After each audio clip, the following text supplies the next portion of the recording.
a HR graduate who's on the job market right now, you're trying to find your position within HR. Where do you want to be? Do you become a generalist? Do you become a specialist? Which route leads to becoming a manager in human resources?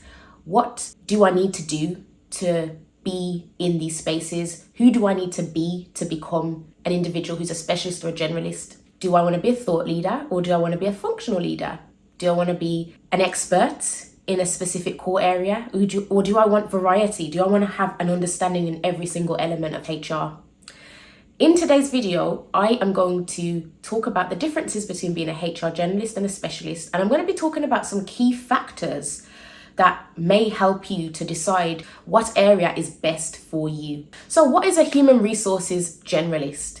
A HR generalist is somebody who has a variety of different tasks within the HR domain. This could range from sourcing applicants to managing exits from the organization. A generalist usually works under a HR manager, and their duties range from compensation and benefits to disciplinary procedures, policies and processes, doing onboarding and offboarding, managing performance management issues, sourcing, hiring. There's a range of different tasks that HR generalists get involved in on a day-to-day basis, and no day is the same. Days are very flexible, and you could be focusing on one topic on one day, you could be doing compensation benefits on one day, and then you've got a performance management case on another day. So it's very, very general. It's in the name, I guess.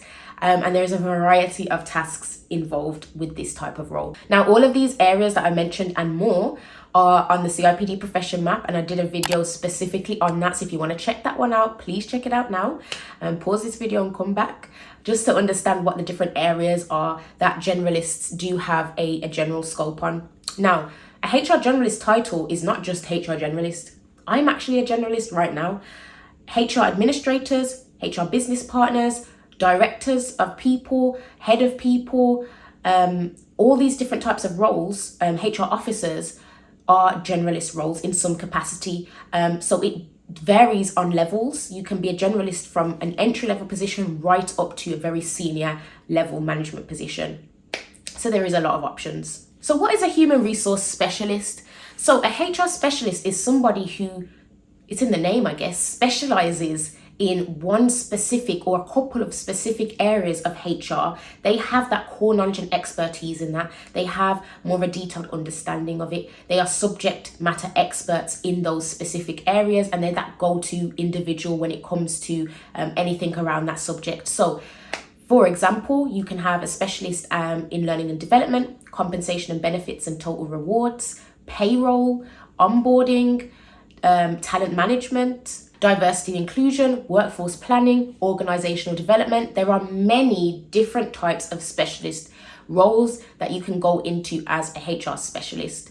I also recommend that you check out the video that I mentioned previously in this video, where I go over the specialist knowledge areas that the CIPD have stated, because this will give you more of an understanding of what those different specialist areas do and what the CIPD recommend you do within those areas at your specific level. So the generalist and the specialist roles are vital in any organization. It's really important that we have these types of roles in HR, because it really gives us more of a bandwidth of the different types of individuals with specific expertise, but also those who have that general knowledge and can still provide valuable insight. So what areas are best for you as an individual? Let me go into some factors that will really help to break down why you may want to go into a generalist area or a specialist area. Personal strength areas is one factor which may indicate which area is better for you. So you may be somebody you already know what area of HR you want to go into, because there's some of us who already know, that a lot of us don't know, but some people may actually really know or really have a specific area in mind that they want to tackle. If you're very details orientated and you like to focus in on a specific area and you want your day-to-day tasks to be around an area where you can build your expertise on that on a day-to-day basis, then going into a specialist role probably would work out for you. Whereas if you're somebody who likes to have variety, you want to have a day filled of unexpectancies. Usually, like, anything can pop up. You could be doing anything.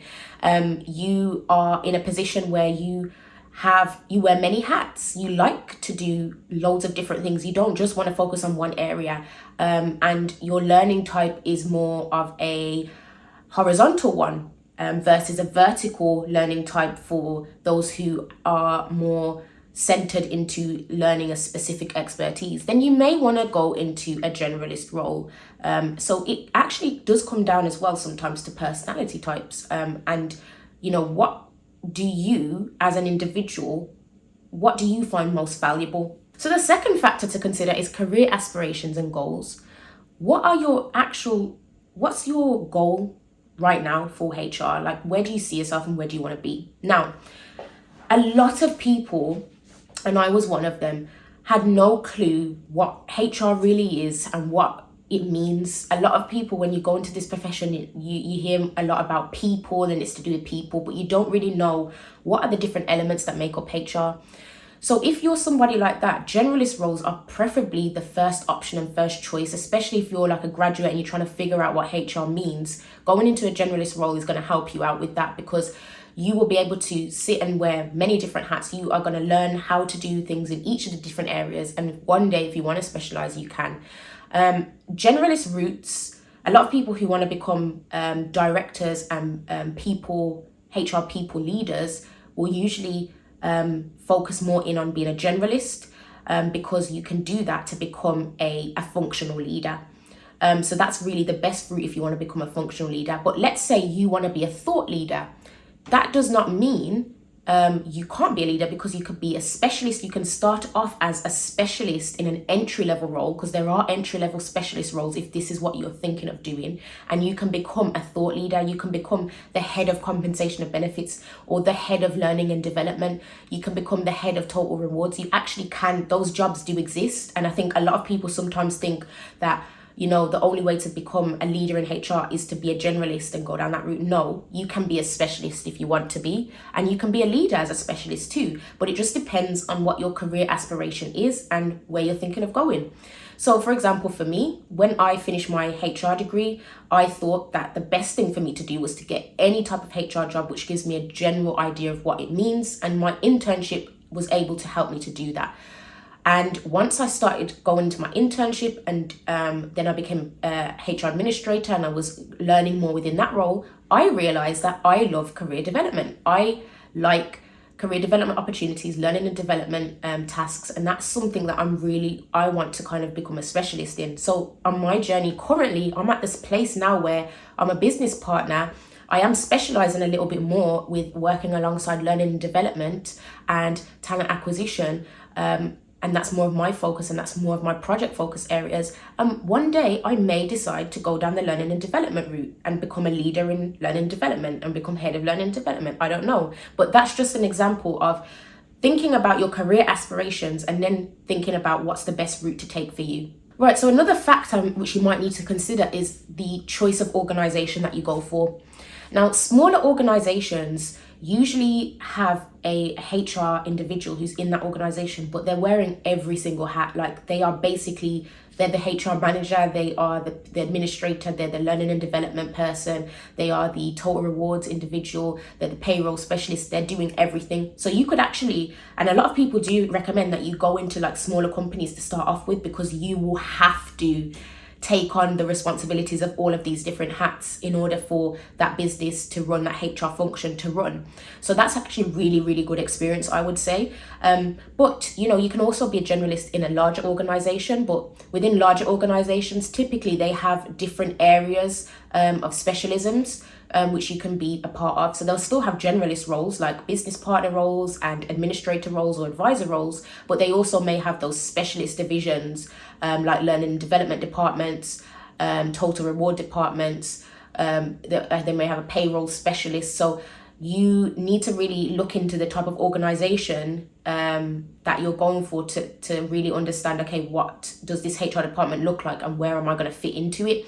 So this is why it's very important to understand the culture of an organization and do your research on an organization, find out a little bit more about how the people team is run or the organization in general, because that will show you a lot about whether this organization has many different departments based on the size So you may have an organization who's got 50,000 employees. Usually in those circumstances, they've got loads of different specialisms and sub-functional areas, and they'll have a generalist area too. Whereas if you go to a startup, that's probably just going to be 1 or 2 HR professionals working within that area, because there may not only be a handful of employees. So it really depends on the organization as to where you're going to find that role, and what kind of role do you want to have to, because when you look at these job descriptions for generalists and specialists, they vary from company to company. Some companies focus on only a few specific topics of HR in a generalist scope still, whereas others have a generalist role and you're literally doing everything. So it's about understanding what it is,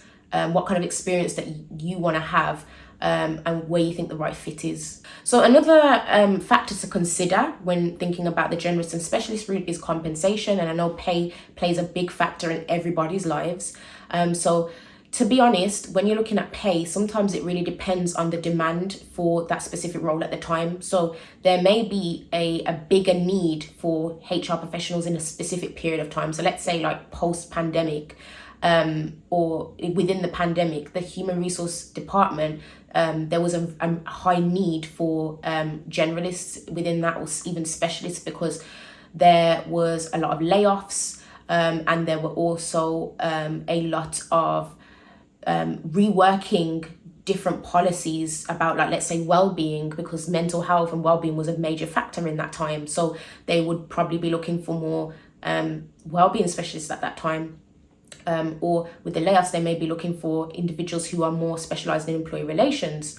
So you may see there might be more of an increase in salary because of, depending on the market. So I think you've also got to look at the market, where we're at in the moment currently. So I hope this video has helped you to kind of unravel and unlock in a bit more detail the different factors that you may need to think about when going into a specialist and generalist role.